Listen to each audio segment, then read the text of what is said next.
नमस्कार, मी संतोष डाबरे, प्रकल्प संचालक आत्मा तथा जिल्हा अधीक्षक कृषी अधिकारी यवतमाळ। शेतकऱ्यांसाठी अत्यंत महत्त्वाचा असा हंगाम म्हणजे हा खरीप हंगाम। आणि या खरीप हंगामामध्ये जे काही आपले प्रमुख पिकं आहेत त्यामध्ये तूर आहे, सोयाबीन आहे आणि कपाशी आहे।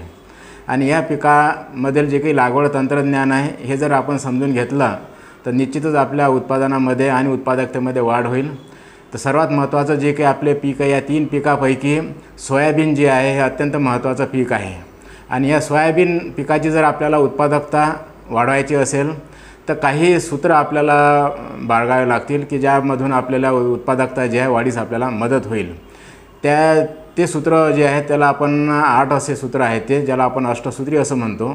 तर चला तर आपण सोयाबीनचे अष्टसूत्री एकदा समजून घेऊया। पहिलं सूत्र आहे की घरगुती बियाण्यांची प्रतवारी करणे। आपण बघितलं आहे की मागच्या 5 वर्षापासून जे आहे कृषी विभाग जे आहे सातत्याने याच्यामध्ये मोहीम राबवत आहे आणि शेतकऱ्यांचं शेतावर तयार झालेलं अत्यंत दर्जेदार असं जे आहे सोयाबीन आपण पिकवत आहे आणि तेच बियाणं म्हणून आपण वापर करत आहे। फक्त त्याची प्रतवारी जी आहे चांगल्या प्रकारे प्रतवारी जर आपण केली, स्पायरल सेपरेटरच्या माध्यमातून जर आपण खरीप हंगामाच्या आधी जर त्याची प्रतवारी केली तर निश्चित आपलं जे बियाणं आहे चांगल्या प्रतीचं बियाणं आपल्या याच्यामध्ये दिसून येते त्यामध्ये। आणि तयार झालेलं बियाणं जे आहे त्याची उगम क्षमता आपण तपासून घ्यावी। 70% जर बियाणं आपलं उगवत असेल तर निश्चितच हे बियाणं आपल्या पेरणीसाठी उपयोगी पडेल। मात्र 60%च्या आत जर त्याचा जर्मिनेशन पर्सेंटेज जर आलं तर शेतकऱ्यांनी असं बियाणं वापरू नये। हा झाला महत्त्वाचा पहिला मुद्दा। दुसरं सूत्र जे आहे याच्यामध्ये की घरगुती पद्धतीने बियाणे उगम क्षमता तपासणी करून घेणे। आता जो काही दरवर्षीप्रमाणे ह्याही वर्षी आपण मोठ्या प्रमाणामध्ये क्षेत्रीय स्तरावर आपण ह्या मोहिमा राबवतो आहे की घरगुती पद्धतीने जी आहे उगम क्षमता चाचणी आपण घेत असतो। ती वेगवेगळ्या प्रकारे आपल्याला त्यामध्ये घेता येते। ज्याप्रमाणे ओला गोंदपाटावर आहे तो त्यामध्ये आपण घेता येतो, टिश्यू पेपरवर आपल्याला त्यामध्ये घेता येते, जर्मिनेटिंग पेपर असेल त्याच्यावर आपल्याला घेता येते। तेही जर नसेल तर आपल्या अंगणामध्ये थोडी माती टाकून जर आपण ओलसर केली आणि त्यामध्ये जर 100 बिया पेरला तर त्याच्यासुद्धा आपल्याला जो आहे तो जर्मिनेशन पर्सेंटेज जे आहे आपल्याला मिळून येते। तिसरं जे सूत्र आहे याच्यामध्ये जे काही एकदा जर्मिनेशन पर्सेंट झाल्यानंतर जे काही आपलं चांगलं बियाणं आहे त्या बियाण्याची बीज प्रक्रिया करणं अत्यंत आवश्यक आहे। आता बीज प्रक्रिया 2-3 माध्यमातून आपल्याला करता येते। बुरशीनाशकाची करता येते, रासायनिक कीटकनाशकाची करता येते, जैविक बुरशीनाशकाची करता येते। आणि हे करत असताना जो काही आपला FIR जो काही आहे म्हणजे F म्हणजे फंगिसाईड अर्थात बुरशीनाशक, I म्हणजे रासायनिक कीटकनाशक आणि R म्हणजे रायझोबियम म्हणजे जैविकची। तर या पद्धतीने जर आपण गेलं तर निश्चित आपल्याला जी काही सोयाबीनची बीज प्रक्रिया ही अत्यंत चांगल्या पद्धतीने आपल्याला करता येते। त्याप्रमाणे आपण बीज प्रक्रिया करावी। आणि यामध्ये सर्वात महत्त्वाचं सूत्र जे आहे की FIR प्रमाणे सांगितल्याप्रमाणे यामध्ये थायमिथॉक्झाम 30% FS 10 मिली जे म्हणतो आपण प्रति किलोसाठी तर याचासुद्धा आपण वापर करावा की जेणेकरून आपल्याला पिकावर येणारा 1 महिना जो काही चक्री भुंगाचा अटॅक आहे, खोळमाशीचा आहे तो आपण यामध्ये अटकाव करू शकतो। त्यामुळे बीज प्रक्रिया शेतकऱ्यांनी जरूर करावी। चौथं महत्त्वाचं सूत्र जे आहे उत्पादन वाढी करता ते म्हणजे वाणाची निवड। आता आपण बघतो आहे की मार्केटमध्ये खूप वेगवेगळ्या प्रकारचे वाण जे आहे त्याच्यामध्ये येतात। मात्र वाण निवड करताना कटाक्षानं आपण काळजी घेतली पाहिजे की 10 वर्षाच्या आतील जे वाण आहेत अशाच वाणाची जी आहे आपण निवड करावी आणि त्याचीच पेरणी करावी। जसं डॉक्टर पंजाबराव देशमुख कृषी विद्यापीठानं निर्माण केलेले वाहन आहेत, PDKV आंबा आहे, येलो गोल्ड आहे, सुवर्ण सोया आहे, काही महात्मा फुले राहुरी कृषी विद्यापीठ जे आहे इथलं त्यांचेसुद्धा वाहन आहेत। त्यामध्ये फुले दुर्वा आहे, फुले संगम आहे, फुले किमय आहे। या व्यतिरिक्त जे काही परभणी कृषी विद्यापीठ आहे त्यांचेसुद्धा MEOS प्रकारमधले जे वाहन आहेत 158 आहे, त्यामध्ये वाहन आहे 612 वाहन। तर हे जे वाहन आहेत या वाहनांचाच आपण वापर करून जे आहे आपली पेरणी करावी जेणेकरून आपल्या उत्पादनामध्ये चांगली भरीव वाढ आपल्याला दिसून येणार आहे। 5वं सूत्र आहे शेतकरी बंधूंसाठी की पेरणी आणि पेरणीची खोली।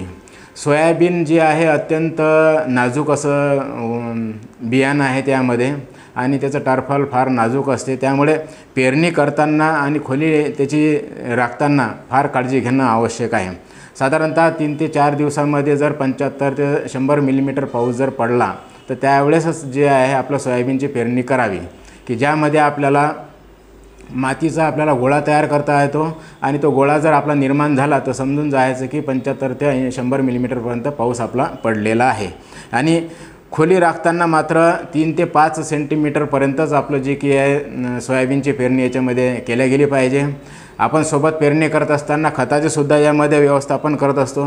तर खत आणि बियाणं दोन्ही पेरणी करत असताना जे काही पेरणी यंत्र आहे याचं जे काही चाळे असतात तर याचा उपयोग जो आहे कटाक्षानं आपण पाळला गेला पाहिजे की खत हे जे आहे केव्हाही खत हे नेहमी 5 सेंटीमीटरच्या खाली जमिनीमध्ये पडायला पाहिजे आणि त्याच्यावरच नंतर जे आहे ते सोयाबीनचं बियाणं पडायला पाहिजे, जेणेकरून जेव्हा बियाणं अंकुरते त्यावेळेस त्याला बियाण्याला लागणारं खत जे आहे ते खताच्या माध्यमातून आपल्याला मिळू शकते। त्यामुळे पेरणी करताना आणि त्याची खोली जी आहे ह्या गोष्टी प्राधान्यानं आपण लक्षात ठेवाव्या। दुसरं याच्यामध्ये BBF जे याला म्हणतो आपण रुंद वरंबासरी पद्धत, जी की BBF प्लांटर आपल्या याच्यामध्ये आहेत त्या माध्यमातून जर आपण पेरणी करत असाल तर ते सुद्धा अत्यंत चांगलं आहे। त्यामध्ये साधारणतः 45 ते 50 मिनिटांमध्ये आपलं 1 एकर पेरणी क्षेत्र होते आणि अत्यंत विशिष्ट अंतरावर आणि विशिष्ट खोलीवरच बियाणं पडत असल्यामुळे त्याची जी काही उगम क्षमता आहे अत्यंत चांगल्या प्रकारे आपल्याला दिसून येते। 6वं सूत्र आहे शेतकरी बंधूंसाठी याच्यामधलं की बियाण्याची मात्रा। आता बियाण्याची मात्रा ठेवत असताना वेगवेगळ्या प्रकारचे यंत्र जे आहे आज मार्केटमध्ये आपल्याला पाहायला मिळतात। त्यामध्ये सर्वसाधारण पेरणी यंत्राचा जर आपण वापर केला तर 26 ते 30 किलो प्रति एकरी आपल्याला बियाणं लागते।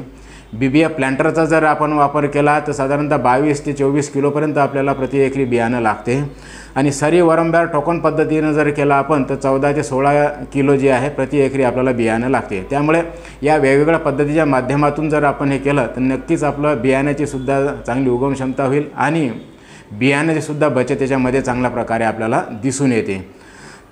7वे जे काही सूत्र आहे यामधलं जे काही आपला रासायनिक खताची आपण मात्रा याच्यामध्ये देतो आहे तर सोयाबीनचं जर बघितलं तर सोयाबीनचा प्रति एकरी जो काही खताची मात्रा आहे तो आहे 12 किलो नत्र, 24 किलो स्फुरद आणि 12 किलो नत्र आणि 8 किलो जे आहे तेलवान असल्यामुळे आपल्याला 8 किलो आपल्याला गंधक। त्यामुळे ह्या जो काही मात्रा आहे ह्या मात्रा आपल्याला त्या सोयाबीन पिकाला एकरी त्याप्रमाणे देता आली पाहिजे।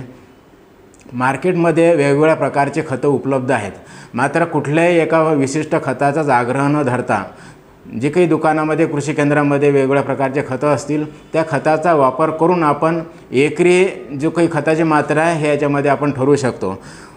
तुम्हाला सांगताना एक थोडंसं उदाहरण देईल की साधारणतः एखाद्या दुकानामध्ये जर आपण बघितलं तर नत्र युरिया आहे, सुपर फॉस्फेट आणि पोटॅशची आहे, तर ह्या जर अशा बॅग असतील आणि आपल्याला जर एका एकरासाठी जर आपल्याला डोस तयार करायचा असेल तर सोपा आणि साधा आहे। त्यामध्ये आपल्याला युरिया आपल्याला 26 किलो घ्यायचा आहे, सिंगल सुपर फॉस्फेट आपल्याला 150 किलो घ्यायचा आहे आणि म्युरेट ऑफ पोटॅश जे आहे आपल्याला 20 किलो घ्यायचं आहे आणि त्यासोबत गंधक जे आहे गंधक आपल्याला 8 किलो।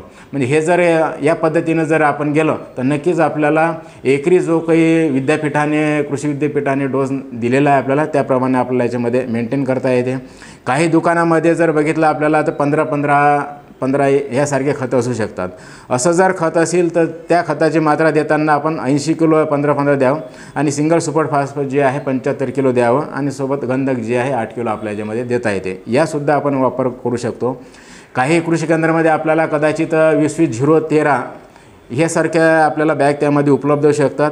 तसं असेल तरी आपल्याला खताची मात्रा जी आहे याच्यामध्ये देता येते। त्यामध्ये 60 किलो जी आहे 20-0-13 घ्यायचं आणि 20 किलो जी आहे म्युरेट ऑफ पोटॅश घ्यायचं। हे जर केलं तर नक्कीच आपल्याला एकरी जो काही डोस द्यायचा आहे तो आपल्यामध्ये आपल्याला देता येते तो। नंतर सर्वात महत्त्वाचं जे आहे 8वं सूत्र ते म्हणजे तणनाशकाचा वापर। आज मार्केटमध्ये मोठ्या प्रमाणावर तणनाशक आहेत, पेरणीपूर्वीचे तणनाशक आहेत, पेरणीनंतरचे तणनाशक आहेत, तर त्यामुळे उगवणपूर्वीचे आणि उगवण पश्चात अशा वेगवेगळ्या प्रकारचे तणनाशक आहेत। तर त्यामुळे जे काही शिफारशीत दिलेले तणनाशक आहेत त्याचाच आपण वापर करावा। मात्र तणनाशक वापरताना काही काळजी घेणं आवश्यक आहे। एक तर गढूळ पाणी कुठल्याही परिस्थितीमध्ये वापरला गेलं नाही पाहिजे। त्यासाठी ते गढूळ पाणी जर असेल तर आपण लिटमस पेपर मिळतो आपल्याला मार्केटमध्ये, त्याचा वापर करून आपण त्याचं जे काही pH आहे तो आपण पाहू शकतो आणि अल्कधर्मी पाणी असेल तर आपण सायट्रिक ॲसिड टाकून ते आम्लधर्मी असं न्यूट्रल आपण त्यामध्ये करू शकतो। आणि स्वच्छ पाणी जर आपण वापरलं तर त्या तणनाशकाचे अत्यंत सुंदर आणि चांगले रिझल्ट आपल्याला याच्यामध्ये मिळतात। आणि बऱ्याच वेळा फसगत जे होते शेतकऱ्याची इथंच होते, त्यामुळे गढूळ पाणी कुठल्याही परिस्थितीमध्ये वापरलं गेलं नाही पाहिजे। तर ह्या 8 सूत्रे आहेत आणि हे 8 मुद्दे जर प्रत्येक शेतकऱ्याने जर अवलंब केला तर नक्कीच याच्यामध्ये आपली सोयाबीनची उत्पादकता वाढीस एक चांगला मदत होऊ शकते। त्यामुळे प्रत्येक शेतकऱ्यानं जी आहे या अष्टसूत्रीचा अवलंब करावा अशी आपल्याला विनंती करण्यात येत आहे। धन्यवाद।